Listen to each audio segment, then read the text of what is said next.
Welcome to Hustle System. My name is Mikhail, and I help people master their mindset, build a better business, and help you live your life on your terms. In this video, we're going to be talking about imposter syndrome, what it is, how to deal with it, and how to get over it so you can achieve better results in your life. But before we dig in, if you haven't already, please subscribe to the channel down below or click the notification bell if you've already subscribed so you can be notified when I upload more videos. And please like the video as you go along if you do like it. So what is imposter syndrome? Well, imposter syndrome is a well-known phenomenon where people that are rather qualified actually don't ever feel like they're qualified. So you always feel like even though you're surrounded by the people you're actually supposed to be surrounded with, you are in fact an imposter and are not meant to be there. So I'll give you an example from a story from myself. I've had the pleasure of doing marketing for the last 10 years or so, and sometimes I'll find myself in the room with marketers that I really look up to, right? People that I find to be, kind of models for success. And we'll be having a very casual conversation sometimes, and I'll kind of get weirded out. I'm like, why am I having a casual conversation with this person?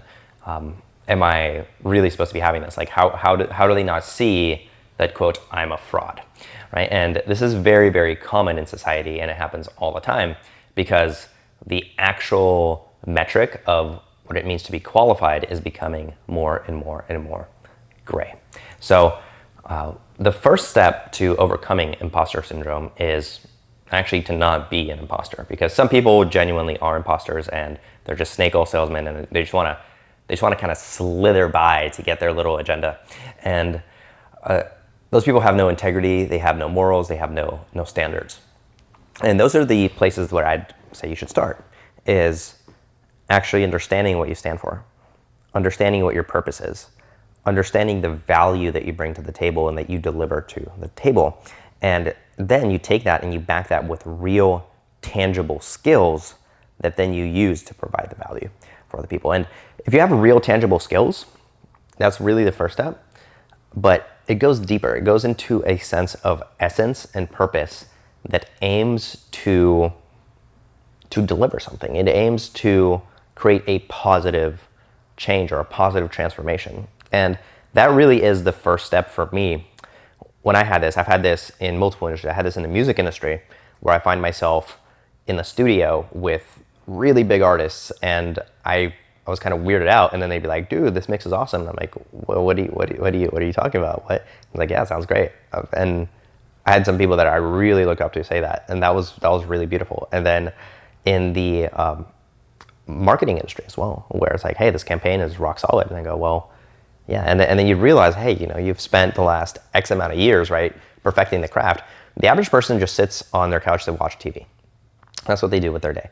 And so if you are experiencing imposter syndrome, you have to reevaluate how good you actually are, because the reality is there's two types of people, right? There's, kind of the narcissistic, Machiavellian type, and then there's the empathic codependent type. And so if you're the empathic codependent type, you're probably downplaying your actual skills. And if your confidence is meant to be at 100 out of 100, it's probably usually at like 70 out of 100 is where you tap out. Whereas if you're kind of on the other spectrum, it's actually the opposite, right? You're actually overconfident to where your actual skill set is.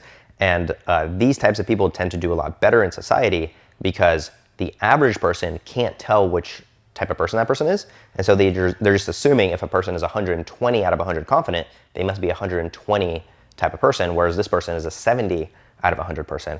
And so it's really setting your value exactly where it should be. And I would say actually setting it about 10% higher than what it should be. Not like 100% higher, because then it's delusional. But if you set it about 10% higher than where your actual barometer is, if you're like, this good at marketing, but you know that by this time next year, you'll be this good at marketing, you can kind of aim for that, and you can say, no, I am that good.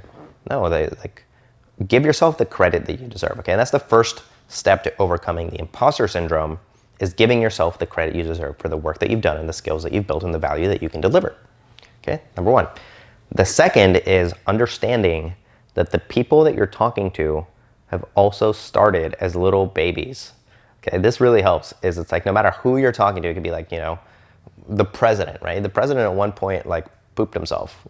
And I know that sounds crazy, and maybe, YouTube will, some weird YouTube algorithm thing will flag me for saying that, but it's true, right? We were all babies at some point in time. We were all silly, we all cried, we all wanted to play with toys.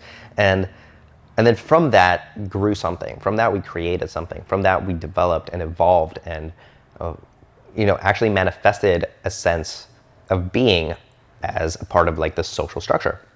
And that's the second thing to understand is all these high level famous people that you talk to, they're really just people, right? They have they eat food, they sleep, they have a lot of the same things, and use it as an opportunity for yourself to really try and understand them better. What are they doing?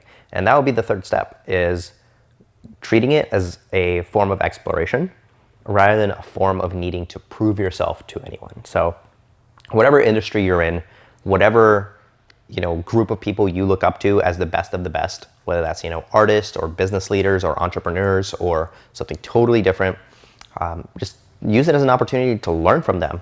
And what they're going to pick up on is that you are actually definitely not an imposter. You're actually someone who's very excited and very thrilled to be there. And what actually causes that imposter syndrome is that same exact thing, is that you're so excited and so happy to be there, you almost feel like you're not worthy. And so it becomes a full circle loop. The more that you acknowledge your own value and your own skills and your own journey, the more you can start to see their journey.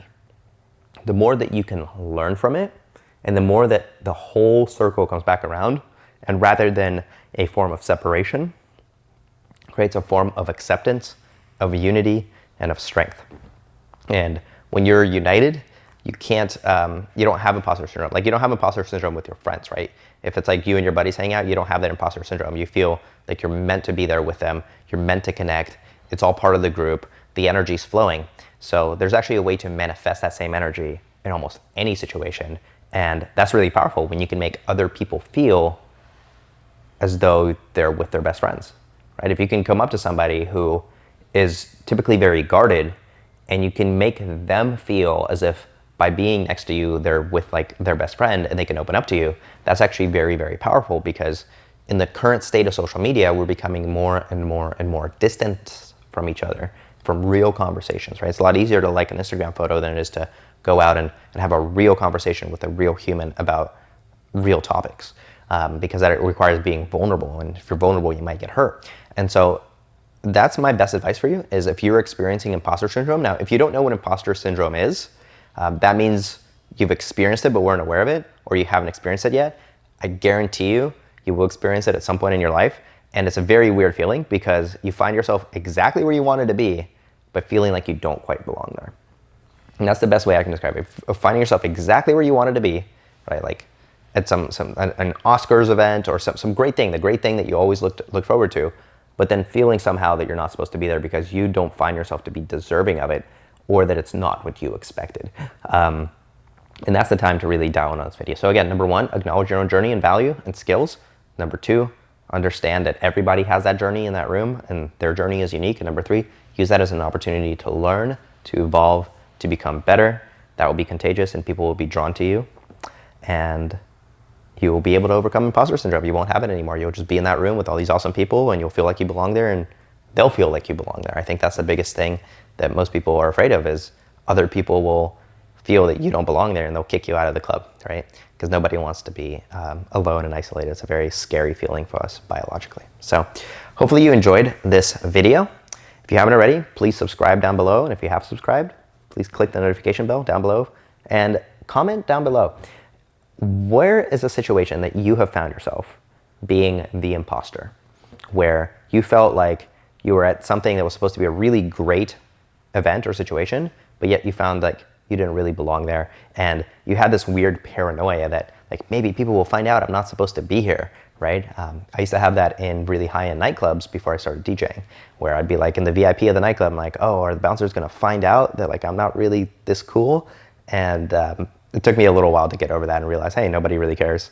It's just everybody's just out having fun, and that's all that there is to it. So appreciate you watching this video. This has been Mikhail with Hustle System, where I help people master their mindset, build a better business, and help you live your life on your terms. I'll see you in the next one.